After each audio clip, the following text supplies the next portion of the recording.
Hey guys, welcome to my channel. I'm CERISE.FAIRFAX, and at this moment, right now, I am on the Malecon. The Malecon is so beautiful. I don't know if you can see it in the background, but it is an amazing breeze going on today, and I love it. It is great. I'm going to show you guys. Look at that. Don't be afraid of that word, gringo pricing. In my opinion, if you are paying more than what you would pay where you came from, whatever country you're from, then you are getting a gringo price.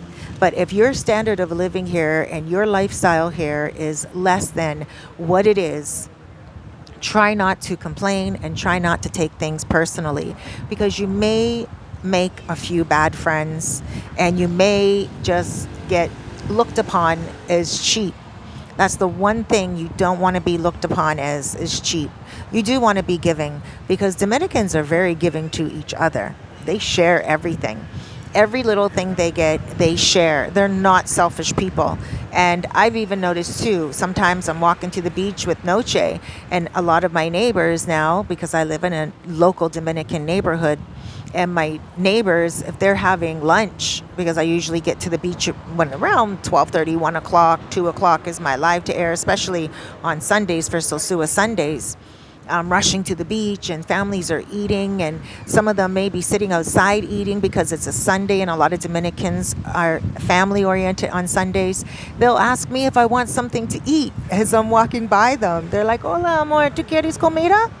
Like, you want food? And I'm like, "Oh, no, thank you. Thank you so much for asking. And it's always so beautiful to be asked. They're not selfish people. They're not greedy people. So when you are charged maybe 25 pesos more, which is 50 cents more, or something of that nature, it's probably because they know you're a foreigner and they know that you're new, and they're thinking that they can build their commerce. They can be industrial this way and be able to go buy back. Like, the bags alone cost money. This is just a small example.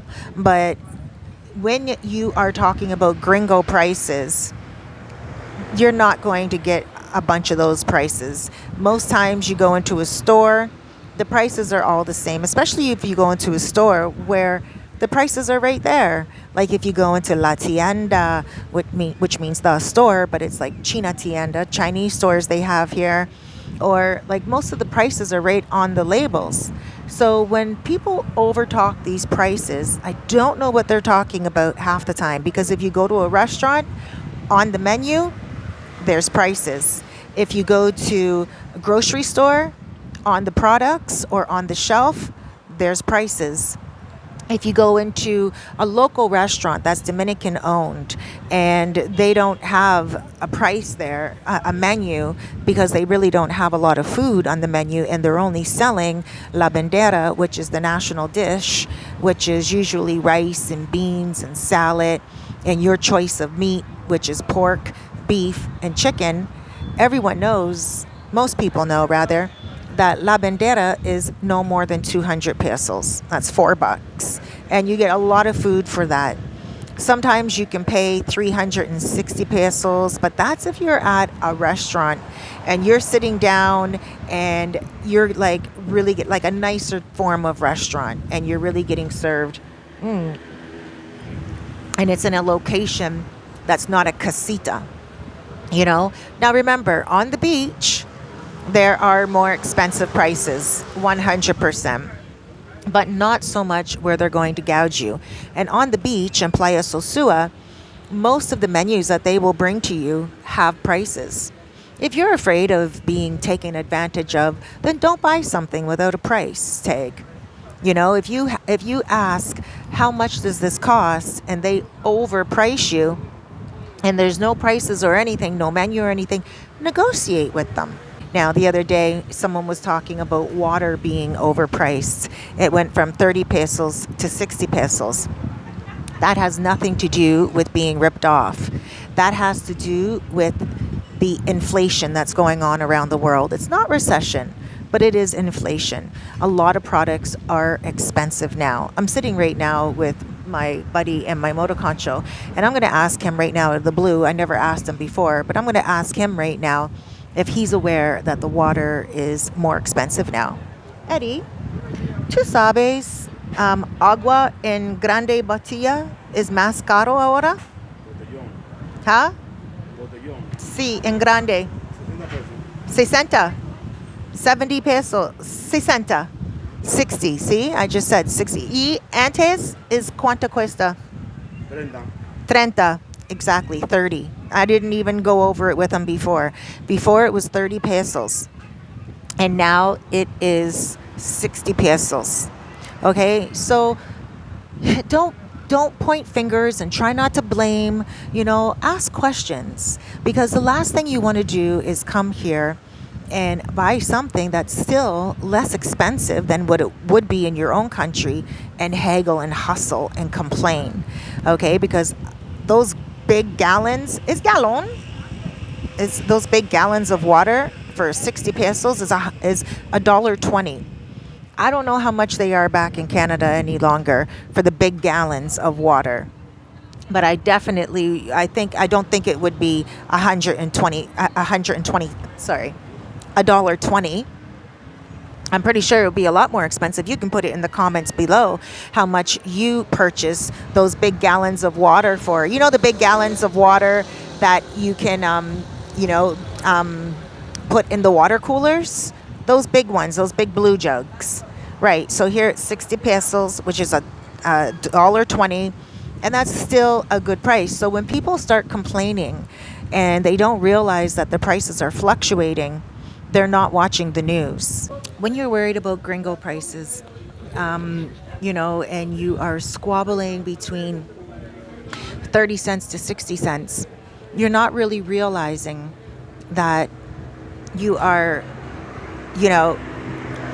living a lot more of a better life here. Try not to look at the negative side of things. Every single time I see a video about gringo this, gringo prices that, it's almost like clickbait, because you guys, and I'm going to have to name this video that, I don't know what I'm going to name this video. Probably will name it, Are There Really Gringo Prices? Because it's almost like clickbait. For sure, if there's a video that says, be careful of gringo prices, be careful of this price or that price, you guys all want to save money. And so you're going to click on right away. You guys want to do your research because you want to know what's going on. So right away, you're going to click on something. And of course, negativity usually draws attention anyway, no matter what it is around the world, And so that, of course, speaks volumes. But I just want to say to you guys, hear me out on this. And remember, if it's a big ticket item, like a car, and you're buying it off the car lot, the price is already on the window.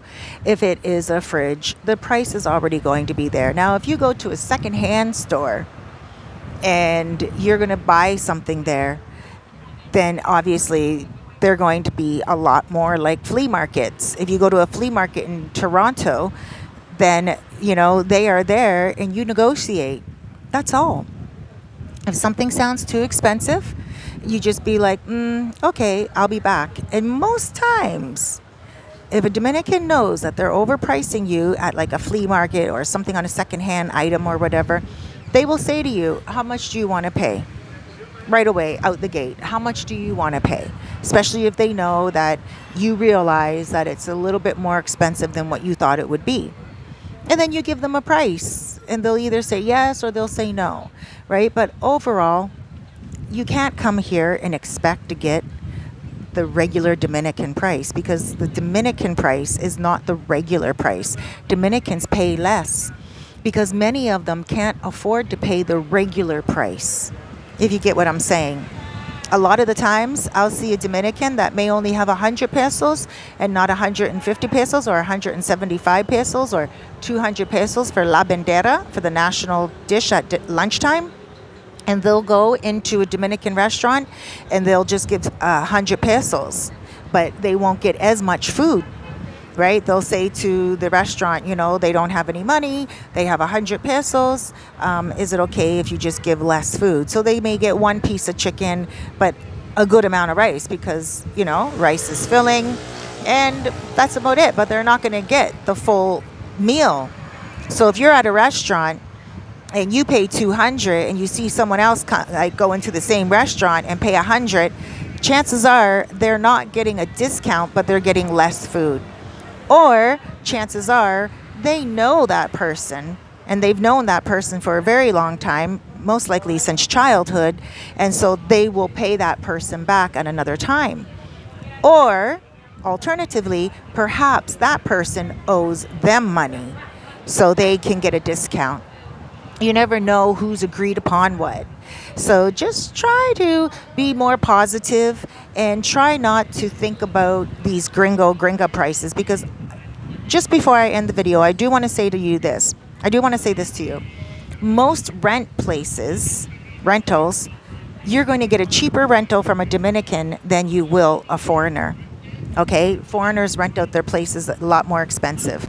So when it comes to renting, buying, you are going to see that foreigners will charge a more expensive price. They definitely will. That's just hands down. That's why I work with a lot of Dominicans when it comes to rentals. They will be sometimes hundreds cheaper. So those are the only things that I can really think about right now, in regards to food, even clothing. When you go to like a secondhand store or whatever, if you're buying something, you can always negotiate. And a lot of you guys do. You'll be like, oh, I don't want the gringo price. Well, what do you want? The Dominican price? Because the Dominicans aren't even paying the regular price. A lot of them can't afford it. And not only that, even if they can afford it, a lot of them have been knowing each other ever since childhood, and they have been giving each other favors back and forth, and it's just like a family give and take. So you really have to be here a little bit longer in order to catch that really good deal. Don't get caught up being cheap. Don't hustle people that are relying on you to pay a regular price in order for them to survive. Okay, if it's the difference between 50 pesos, 100 pesos, then don't worry. Okay, don't be surprised at the end of the day. Just be cool, calm, and collected. If something seems too expensive, let it go and don't pay for it. All right. Just one more thing before I do let you guys go. I can remember one time my friend, he locked his keys in his car. And the guy came all the way over from Chetamicos. So he drove all the way over to El Bate, which is about 10 minutes. So he got out of his home. He also got in his car. So that's energy. And he showed up right on time. That's gas. And then when he arrived to the house to take the keys out of the guy's rental car, of course, that's work, right? And when he was done, my friend handed him 200 pesos. That's $4. And the guy said, no. That's a ripoff. Why are you just giving 200 pesos? Like energy, gas, and also the work. You just want to give 200 pesos. At least give 500 pesos, which is $10. And my friend was like, what? Why does he want 500 pesos? And I'm like, you know how much that would cost in Canada? And this was like about 3 years ago.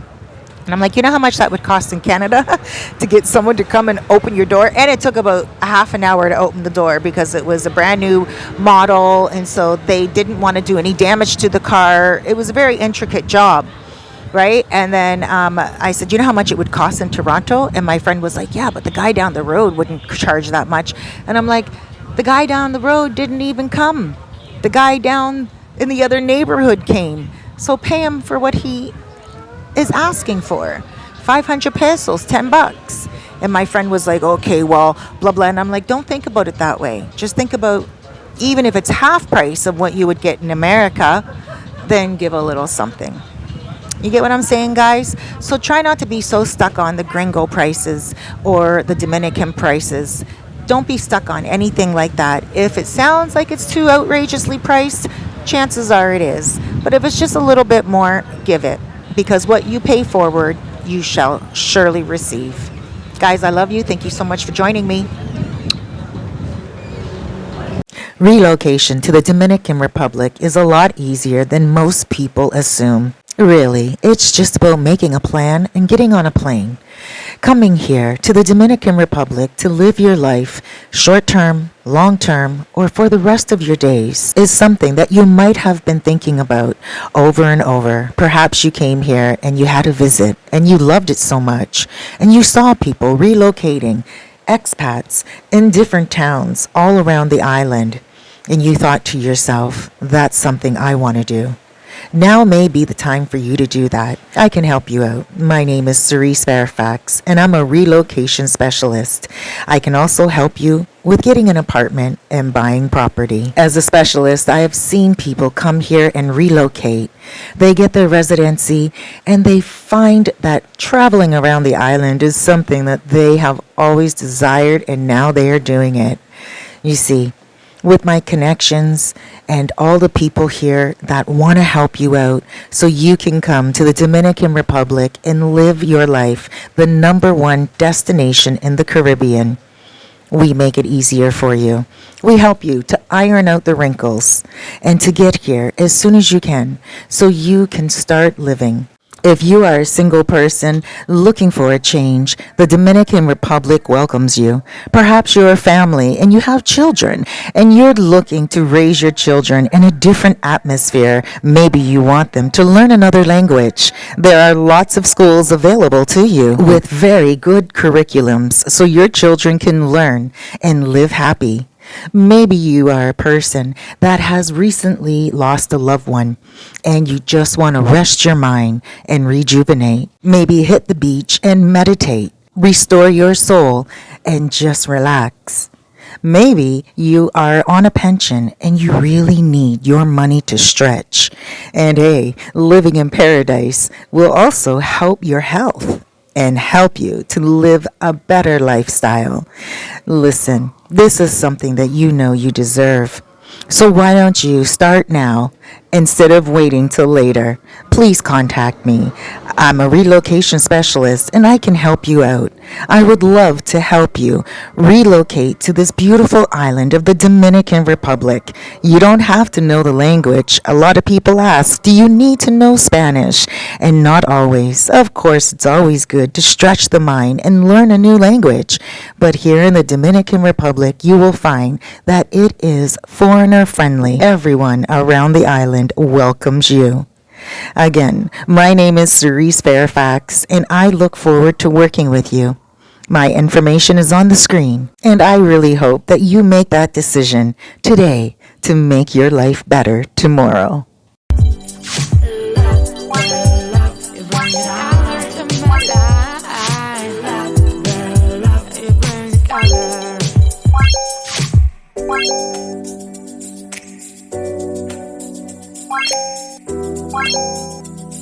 What?